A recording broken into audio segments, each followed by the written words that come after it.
All right, I'm recording now, and we are here on Photoshop CC 2019, Classroom in a Book, Lesson 5 Quick Fixes. This is a recording of that lesson.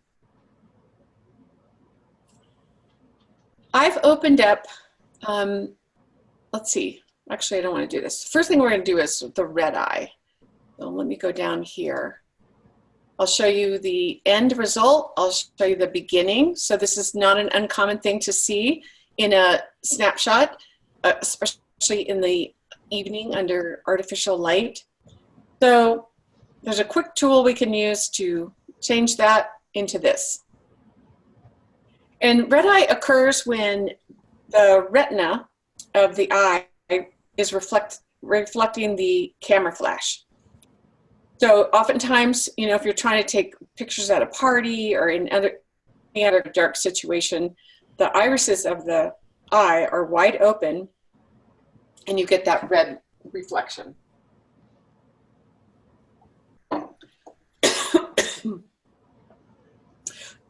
Excuse me. I'm going to rename this file as usual.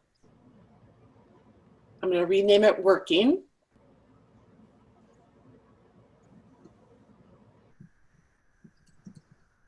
And I'll just go ahead and save it on my desktop.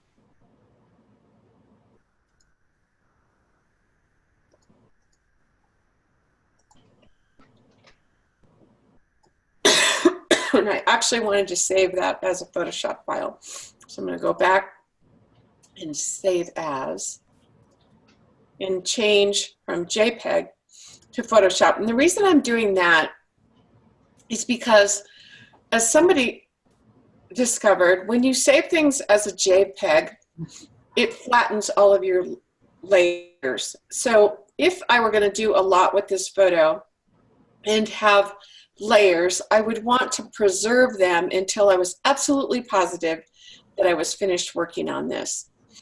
So now it's saved as a PSD file, and if I do add anything here, over here, layers or filters or whatever, Photoshop, when I close it and reopen it, everything will still be in place and editable. Okay, got that saved. I'm going to zoom in on the woman's eyes. So I just selected the zoom tool and I'm just going to drag a marquee. And what that does is that really zeroes in on the area in which in the center of the marquee that I drew. And she's very zoomed in.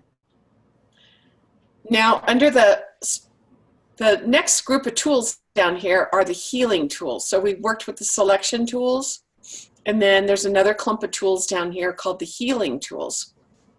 The red eye tool is underneath the spot healing brush tool. So if I click that small little arrow in the bottom right, my little menu pops up, and the very bottom tool is the red eye tool.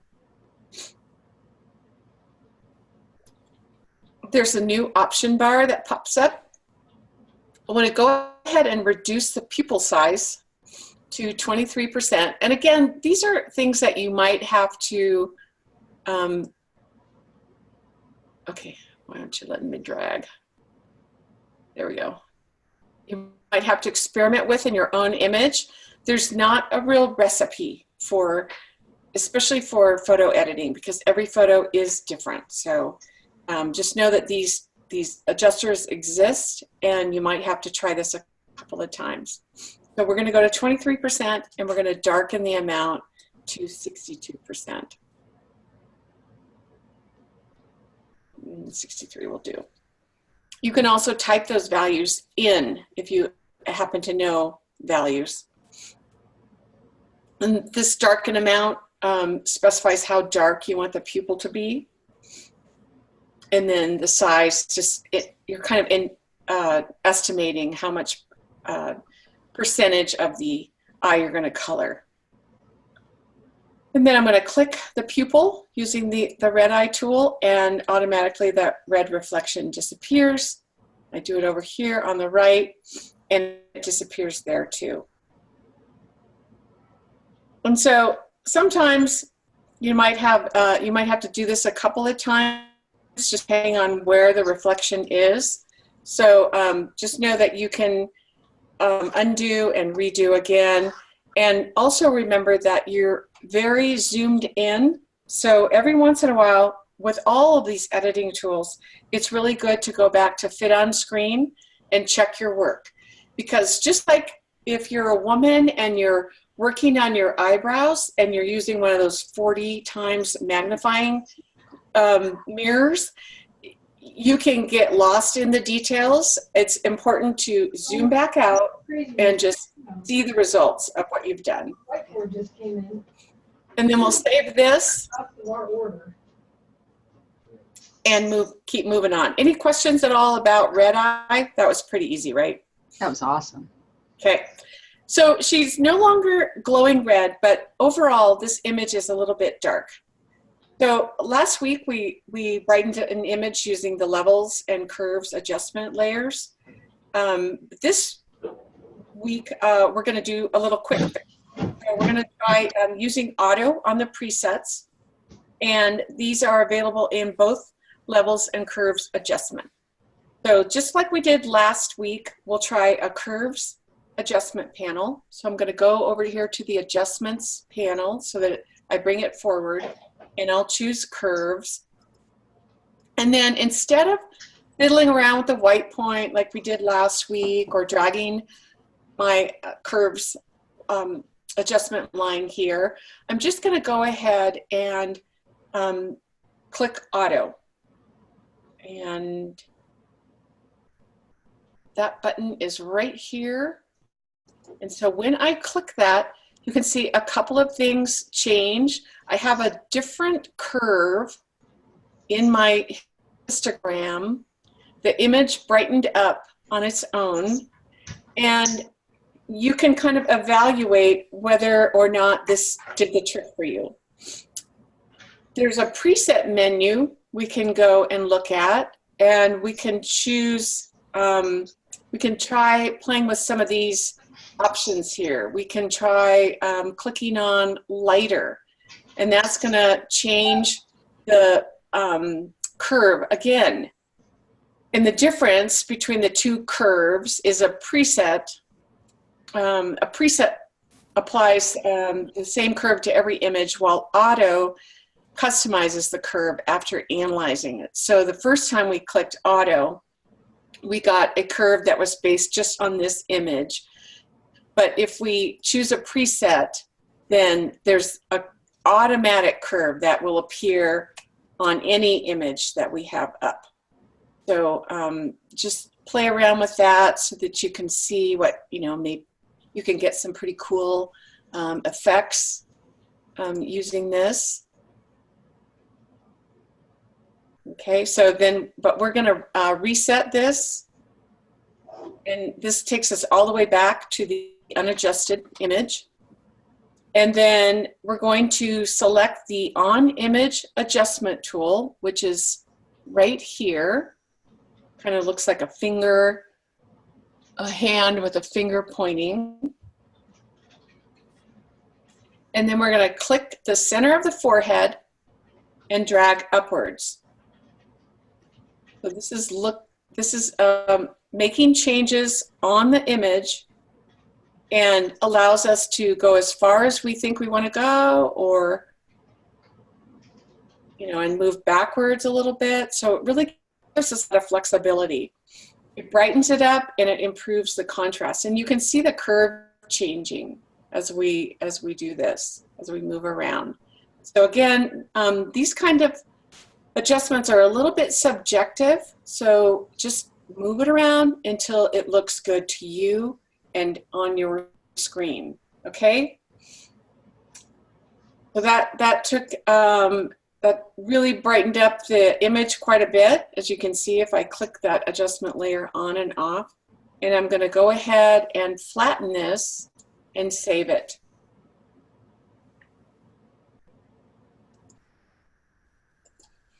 So we've made two great quick fixes to this photo, and we're going to do just a little bit more.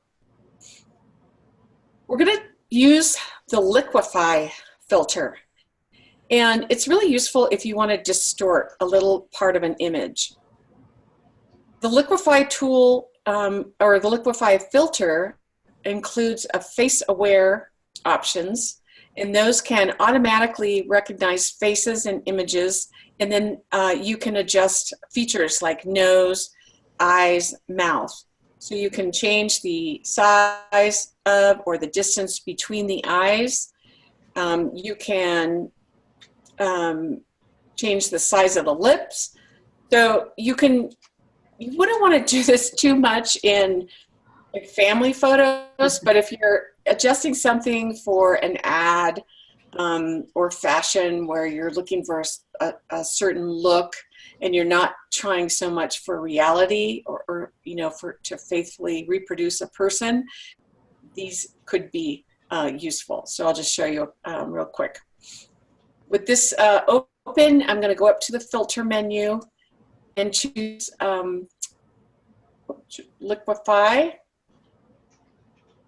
And that opens up a whole new window.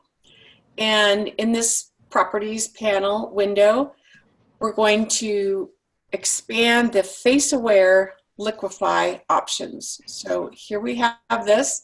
When you first open it up, it might be closed like this. So just click that arrow and that opens this up. And we want to make sure that the eyes section is expanded and that the link is on for eye size and eye height. So what this means is if you make an adjustment on the left side, it's automatically going to make the same adjustment on the right. If you have these unlinked, you can set different values. We want to make sure that the mouth section is expanded, and then we're going to enter 5 for the smile and 9 for the mouth height. And back up at the eyes, I forgot to enter in values. We're going to enter 32 for eye size and 10 for the eye height. Okay, and these are linked. So when I'm surprised it doesn't automatically click in over there, but I'm just going to assume that because I have these linked, everything is going to be fine. Then we'll expand the face shape, and we're going to enter in some values for jawline and face width. Now, if preview is selected, which it is, you can also, and this is more likely what you would do if you were working on your own image, is you wouldn't put in those values, you would use the sliders. So let's see, I need to scroll down here a little bit for jawline. So I'm going to go ahead and drag this time up to 40. Hopefully we'll see. I'm watching the numbers, but you might be able to see the changes in the preview window. And then I'll do 50 for face width.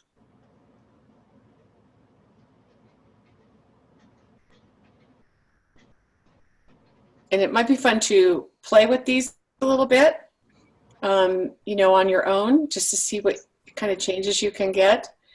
And then just go ahead and click OK. And now, unfortunately, you know, we can't see the before and after because that just applied our filter. You'll learn later on about smart objects and smart filters. And if you used that as a smart filter, you could view the change before and after. I think, nope, that's the end also. Never mind. So we'll save our document. And just keep in mind that face-aware liquify is only available to you when Photoshop recognizes a face. So it might not recognize a face that's turned too far away from the camera, or if a face is partially covered by hair, sunglasses, or a shadow, something like that. Any questions on that? something to definitely play with. Yeah. Okay, let's move on. I'm going to close the red eye files, and we're going to talk about how to blur a background, which is kind of nice. If you want to really, if you have a photograph and you want to really bring out the subject of the photograph, you might choose to blur the background.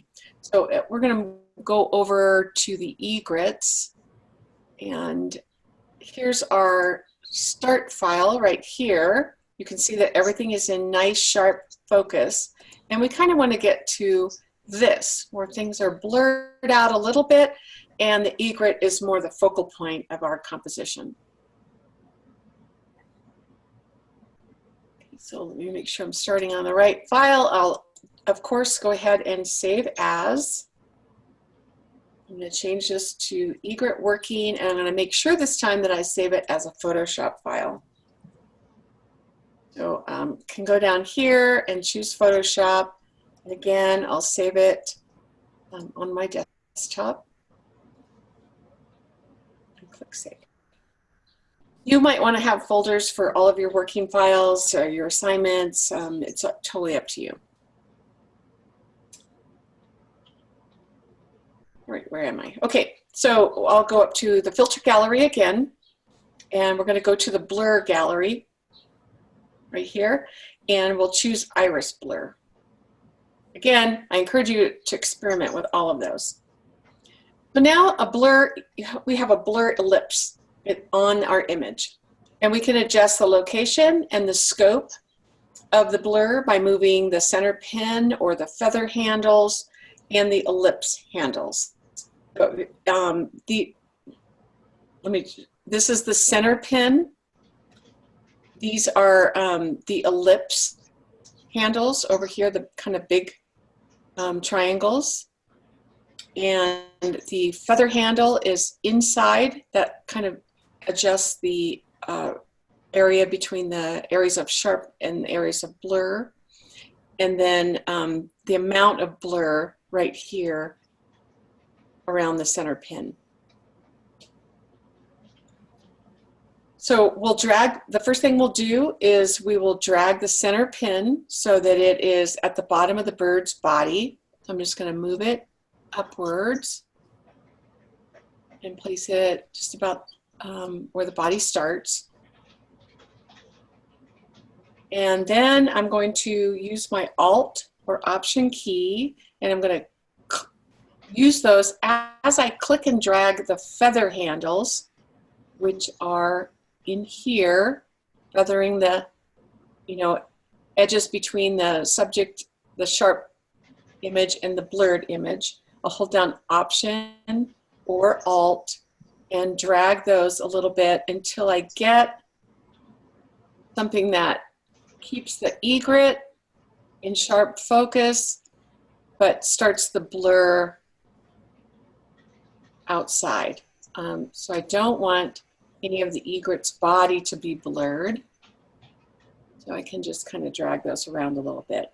Again, no recipe. This is all, based on the effect that you want, and it'll be sort of a subjective change. And then I can go over here to this menu, and I can click and drag on, I can click still in the window on the blur ring, and that's right here in the center, and I can reduce, I can change the amount of blur. So I could go, so it's really blurry, or I can back it off so that it's not so blurry and not quite as obvious. So I'm going to change that to about 5. So it's a gradual, but not as noticeable as it was in the very beginning. And you'll see that the same thing happened over here. So you can use either the handle on the image, or you can go over here and use the slider. I'll just change that to 6. And then when I get it the way I like it, I'll just go ahead and say OK, which I'm not seeing. It's hidden here. Oh, up at the top. Oh, there we go. Say OK, and that applies to everything. And I'm looking at it, I'm thinking, oh, I think it's a little bit too subtle. So I can go ahead and double click the blur gallery. And actually we didn't get a blur gallery. Kind of interesting. Huh. I might have missed a step. Was I supposed to add a layer? Let me just go back through the book.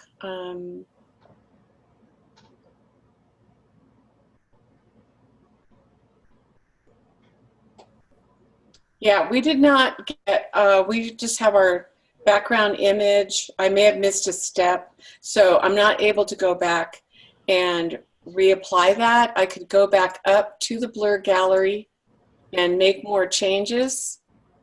Oops.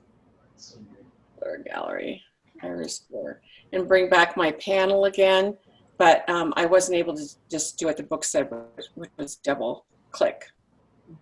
So I'm going to adjust this a little bit again. Actually, it's reapplying the blur. Oh, I know what I did. I didn't make it a smart object. But I'm looking back and... okay. I'm sorry. I missed the step in the very beginning where when I first opened this file, I could have opened it as a smart object. So I'm going to go ahead and say okay here and then just show you where that is. So if I go to File, Open, and I navigate to all of my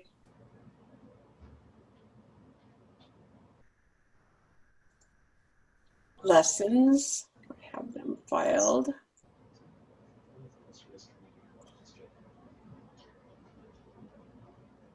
Oh, actually, let me cancel that. File, Open as a smart object. That's the step I missed. So I would go back and just go to where I stored my lesson files. And then you'll learn a little bit more about lesson files, but if I opened it as a smart object, what you get is a lot more editability. You get things, you're able to double click and reopen adjustment layers, filters, things like that. They're all much more editable. And I'm so sorry I missed that step, but when you go through it, make sure you do that, and then you'll see that you can continue to edit all the filters. Okay, so in the book is a blur gallery that kind of shows you a little thumbnail of all the different types of blurs that you can apply. So I'll let you look at that on your own, but we'll just keep on moving on here. Any questions about the blur gallery at all? Looks good. Okay, great. I'm gonna go ahead and don't save that, close that, and close that. Okay, I'm going to skip over the panorama part because now with our phones and everything, we are able to create a panorama, or we can combine, and so we don't do the combining multiple images into a panorama so often. So just in the interest of saving time, I'll let you do this on your own. There's no assignment associated with creating a panorama, and you can just work through it if you like, okay? And so I'm gonna go ahead and move on to like image distortion. So we have some other filters, and this is a really useful one, the lens correction filter, and that can fix common camera lens flaws like barrel and pincushion distortion, vignetting, things like that. And so barrel distortion is when your picture looks like straight lines are bowing out towards the edges of the image. And pincushion is the opposite, where the lens of your camera causes, and the way you've shot causes straight lines to bend inward. There's other things that can happen like vignetting, and that's when the corners of your image are darker than the center. And so the lens correction filter can fix some of these things. And the lens correction filter can apply settings based on a specific camera, lens, and focal length that were used to make up the image, or you can also use them like we've been using them before, sort of subjectively. Okay, so we'll open up the column. This is the end. So we have the columns here are straight. And at the beginning, we see what we had with our camera, which is a Greek temple, but the columns appear to be bowing out. So this photo was shot at a range that was a little too close with a wide angle lens, and we get that barrel distortion. We're going to go ahead and save it. I did not have to open it as a smart object this time. I was pretty sure to check that after my humiliating mistake last time. And I'll just go ahead and change this to working. And since it's a PSD file already, I don't have to change that. And I'm going to save it to my desktop. Oops.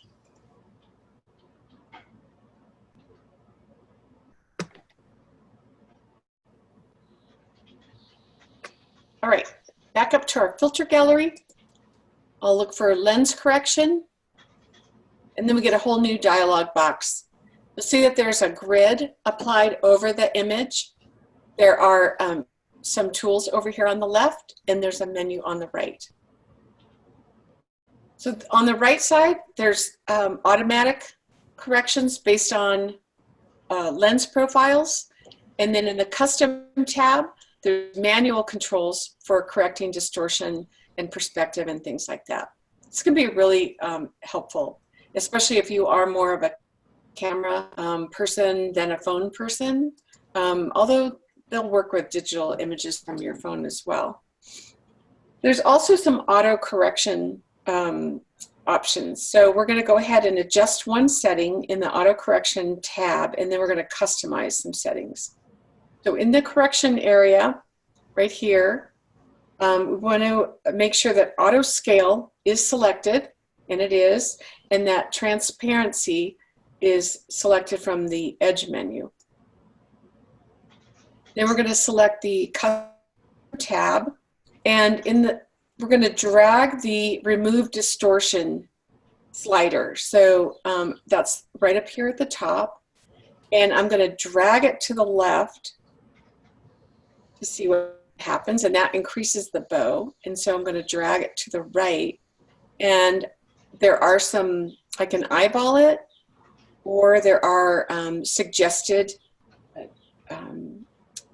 values to put in, which is about 52. So I'll drag it up to just about 52, and I can see the image straightening as I do that.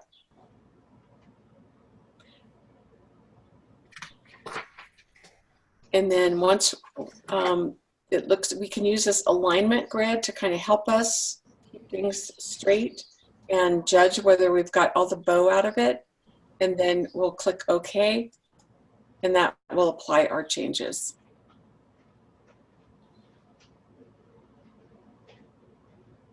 And that's that. That's the whole column exercise. Any questions about that? There were other things that you could do, of course, and so I encourage you to play around with those when you have it open.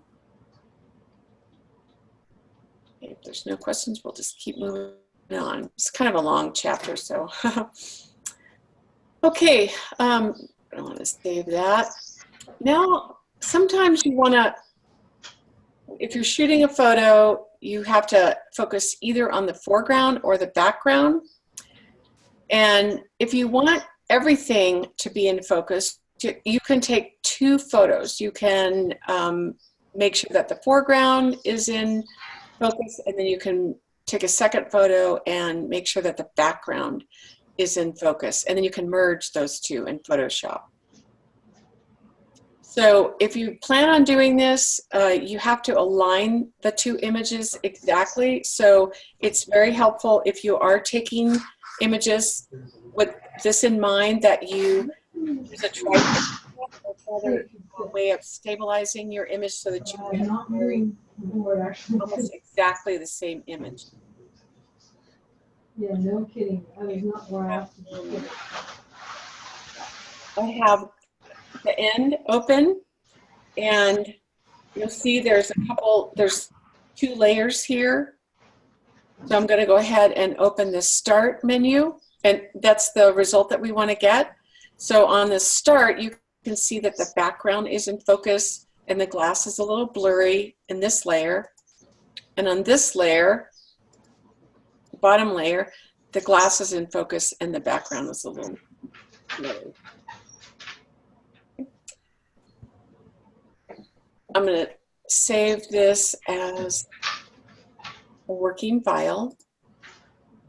It's already a PSD. Okay. Do you need any help? I'll save it on my desktop. And just click on OK.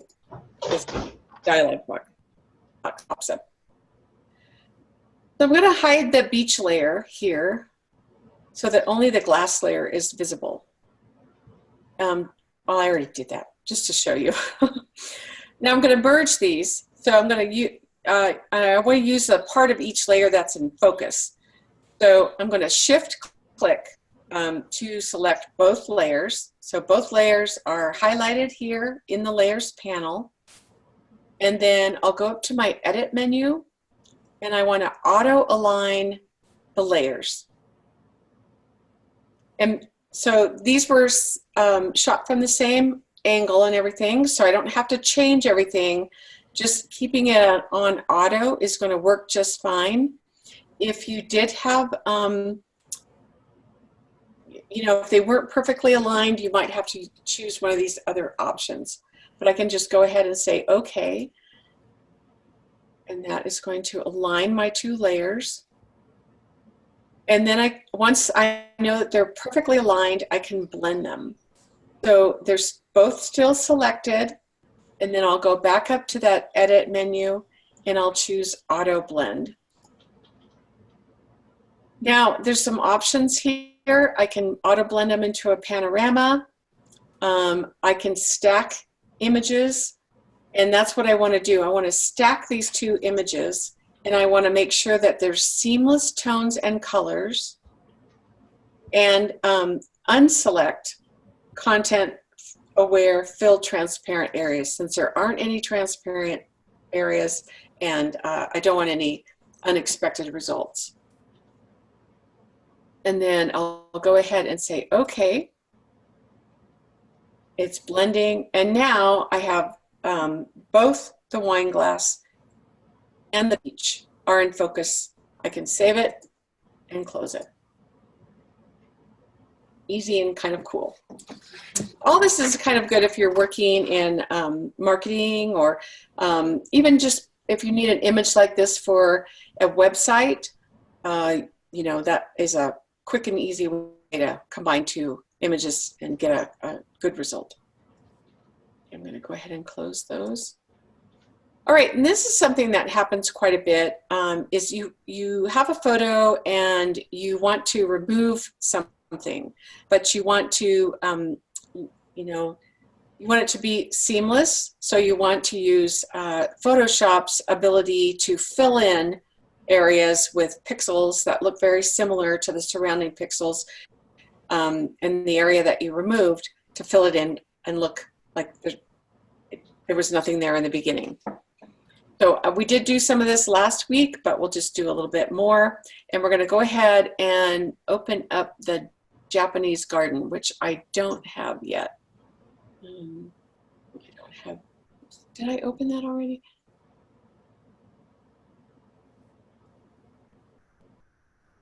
Oops. Oh, we don't have the Japanese garden. Isn't that funny? Yes, it's the bridge. No. Well, that's good to know. So that, Sarah, there's a change. And I'm trying to remember. if my lesson files are from 2018 or 2019, because the 2019 book just came out, I think, in January. So it's possible that I don't have these yet. I'll have to go back and see when I downloaded this. I know So they're anyway. always coming out with updates. Always. Yeah. I can't even tell you. Yeah, and quickly. So I'm sorry, I'm going to have to skip over this for right now because I don't have this particular file, but I'll go find it and maybe I'll just do a quick little additional video with that. So actually, let's see. Okay, I do have the train, so I can do the perspective. All right, I'll do one more, and that's adjusting the perspective using the perspective warp. So I'll go ahead and cancel this and open up the bridge file. So here is a photograph of a train and a bridge, and they've been combined, but the perspective is not the same. So we want to adjust it so that we get this with our two objects. All right, let's move on here. All right, so in the start file, which I'm going to change the name really quickly.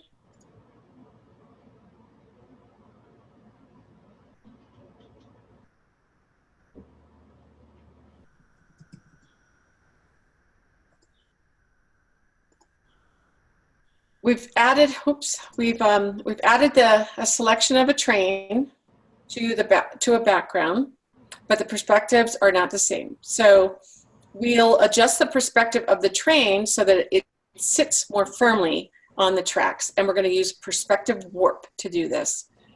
Want to make sure that the train layer is selected, and all you do is click on the particular layers in order to select them.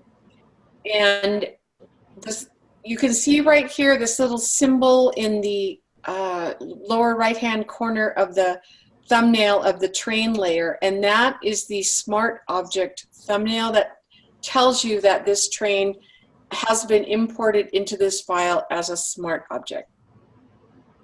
And since it's a smart object, we can apply that perspective warp, and then we can modify it if we're not happy with it the first time. So I'll go up to the edit menu and I'll choose perspective warp. And then a little animation pops up, shows you how to draw a quad, which defines a plane. So watch it, and so if you see that it has 4 handles, and you just drag those handles out. You click and drag to define your planes. You snap 2 or more planes together to define the corners. So we can click on that little X and move on. And we'll draw a quad for the side of the train.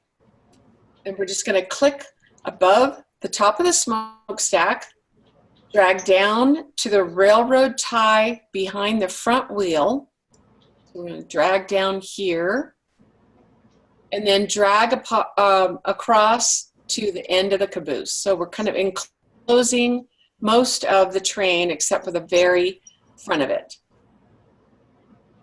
And the plane, when we let go, it's currently a rectangle. We're going to draw a second quad for the front of the train. So we're going to drag across the cow catcher at the bottom and into the trees at the top. So I'll just go ahead and start from the opposite direction and go up, and I'm going to go all the way as tall as the smokestack.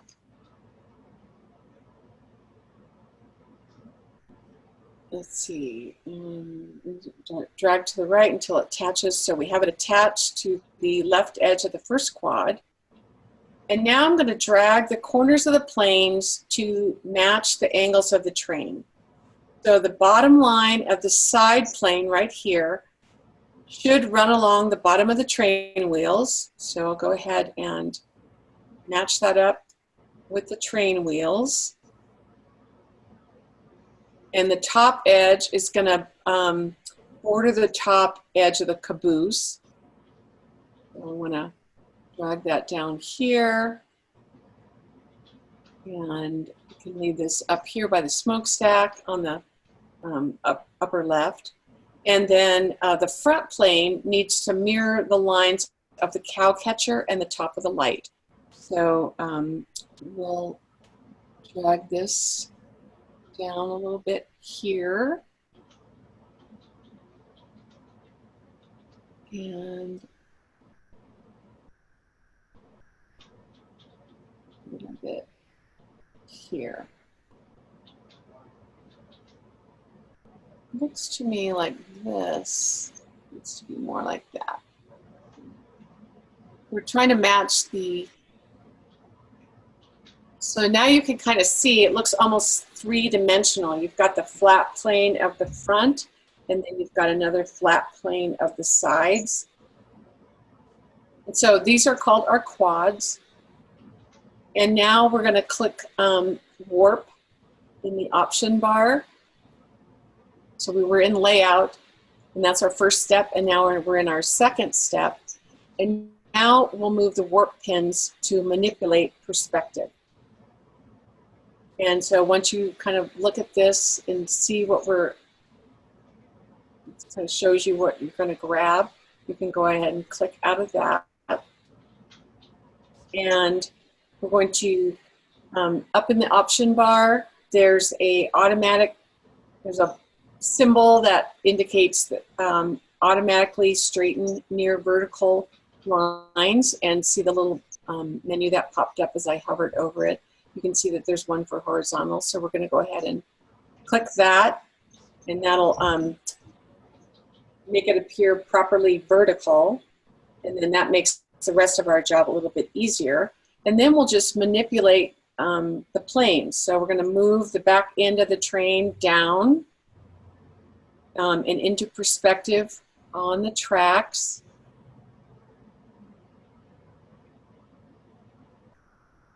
And then we can exaggerate the caboose. We can continue to kind of click these, and again, sort of subjective. You can warp other parts of the train. If the front of the train doesn't look right, you can adjust that, depending on the handles. And then just pay attention to the wheels, you know, where they're landing, and make sure you don't distort them, and try to land them firmly on the train tracks. And then once you're satisfied, you'll just click this commit button, and your train is now sitting on the tracks. If you wanted to go back and make further adjustments, if you decided that, you know, it needed to be shifted over a little bit, you could just double click the perspective warp filter, and everything would open back up. Whoops, that's the mask, sorry. There we go. And you could continue to adjust this. And then, but just remember to click that commit button to apply your changes, and you've readjusted the perspective. There's a little bit more in your book on how to do buildings, but for now, that gives you just a quick introduction to the perspective warp tool, or filter, sorry. And any questions about that? Looks good. Yeah, that's really useful when we start to do composites. A lot of times you'll be adding selections from other images and trying to combine them into one composite. And knowing how to apply the perspective warp tool is going to be really important in making your composites look a little more realistic. So don't forget to work through this little example or lesson and kind of get a feel for it, okay? I'm going to stop recording now.